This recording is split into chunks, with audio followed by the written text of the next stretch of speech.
Talking alone is not enough. Introduction. The marital relationship needs a lot of practicing gentle actions to rise and transcend and be a reason for the comfort of the couple. So each party in them should learn how to deal gently and how to make this relationship a source of energy and passion in his life. And this book offers some gentle actions. It is essential that the couple practice them so that they enjoy comfort, stability, and psychological peace. Spiritual partnership. The spiritual partnership is an essential pattern in the course of emotional relationships because it brings the connection to satisfaction, freedom, and love, and it also reduces the presence of turmoil and disagreements. And the term spirituality is a common expression, but the majority do not know its meaning clearly. Everyone in US has a mind, body, and soul, and spirituality is to strive to reach thoughts and actions that increase your connection with the universe and people. So everything that moves you towards connecting with others is a spiritual thing, and we must know that the more our connection and awareness of the natural world, the stronger and more joyous we are. The more we are connected and aware of the natural world, the stronger and more optimistic we are.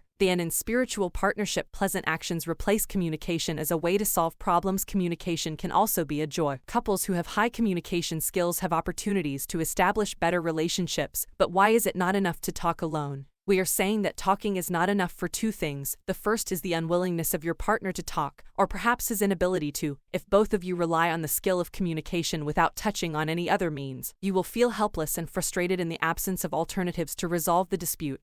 And the second is that in many cases one of the spouses is better than the other in communication skills. So when you use communication, it is unbalanced and one of you will be deprived of dialogue while the other party will feel frustrated. In this case, the disagreement may grow and the problems amplify. But we can say that good communication between two people who love each other and treat each other with maturity and awareness can bring them great pleasure. It is essential that one of the parties does not push his partner to see the problem from his own perspective or to change his vision, and the use of kind acts next to communication will give the relationship more growth and prosperity. Acts of kindness. A kind act requires leadership, and a leader is an agreeable person to take into account the needs of others. There are kind actions that guide you to take the appropriate path towards spiritual values. Let's start talking about goodwill. Goodwill is a sense of generosity towards your partner. When you deal with situations in good faith, you show appreciation and love for the other party. Remember that the goal of the relationship is to make the relationship characterized by support, feelings of vitality, and peace. When your relationship is characterized by mutual goodwill, it means that even when you feel angry, you can deal rationally and behave kindly. And also, one of the essential acts in a relationship is to stop solving problems, as people believe that problems are the cause of unhappiness in their relationships, while problems are not a cause of sadness in the original,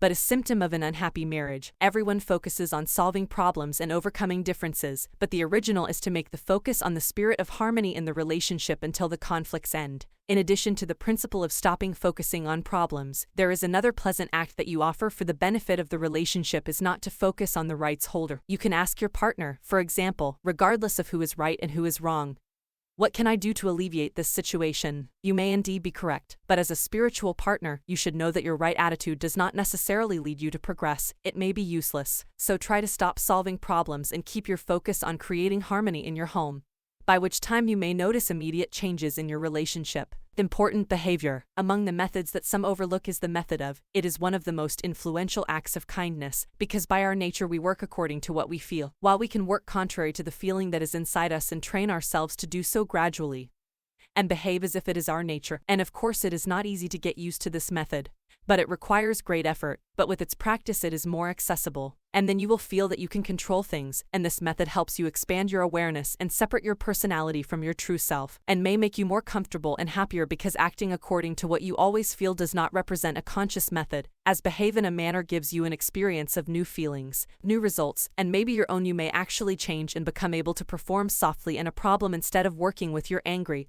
upset nature, because you changed your idea and tried to control yourself. This method is very effective if you apply it to your mood. For example, suppose you woke up depressed, and instead of talking about it a lot or throwing rude expressions, try to express kind phrases, behave as if you are doing well. Your condition is likely to improve for the better after that. Considering that we often need to examine our feelings and express them, that this is an auxiliary method and another option when you want to look at yourself deeper or behave more magnificently. The style means that you wish to kindest behavior and do not allow your feelings to dictate your conduct, because it is an actual exercise of self-discipline, self-control. One of the most essential features that you should strive to apply in your married life is composure and inner peace, and all this comes under the term self-control. And this method is reached through 3 ways. The first way is to avoid negative comments, which is a significant experience that you can start applying immediately and make a decision not to direct negative or critical comments to your partner for 2 weeks, and then notice the result. And then you will feel achievement and inner strength. Excessive criticism of your wife will make her someone who always feels upset, and therefore the relationship is disturbed. So train yourself to control when you notice that you are about to direct a negative comment to your partner. And then comes a higher level of self-control, which is to stop providing defensive reflex reactions, knowing that defensive behavior represents the survival instinct. It is human nature. When someone throws stones at you, it is customary to put your hand in front of your face or perhaps throw a stone at him,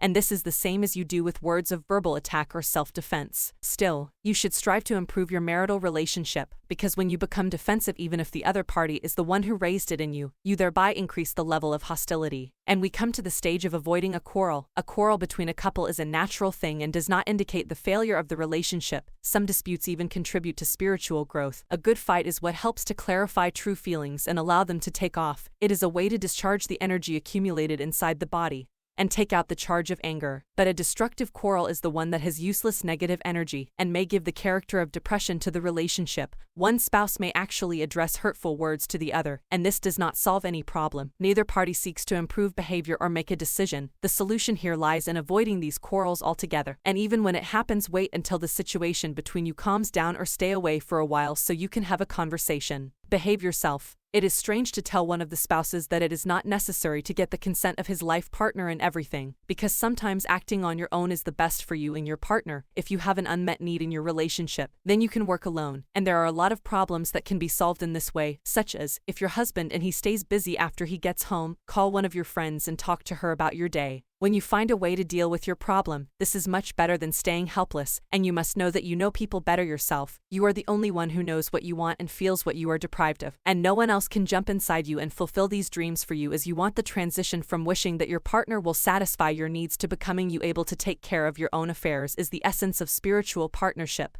Because you will feel more strength and self-love, so this thing will be reflected on your style with your partner and you will become more tender and generous. But try to this behavior has already entered the appropriate situations. It is not better to behave like this when you start hesitating your decision or whether this decision of yours will affect someone else. And when you act alone, your partner will have a reaction, often joyous, contrary to what is expected. All people want to marry an adult, independent and responsible person. The moment you take responsibility for a situation and do not depend on your partner, it's as if you are giving him a gift by freeing up space from your joint life. Both of you usually feel happy and independent according to this behavior, and it's essential to be in the right place. Acceptance and empathy. Acceptance is the most effective option if you want to change your relationship, because people do not change amid the style of criticism, urgency, and complaint. Still, they change with love and support, so acceptance is the starting point. And you should know that when you love a person you cannot choose some of his qualities and exclude others. Still, you have to accept your partner the way he is. So you will focus on your spiritual growth and look at the problem as an opportunity to develop your inner peace and strengthen your abilities to love and endure. You will create harmony and comfort in your relationship.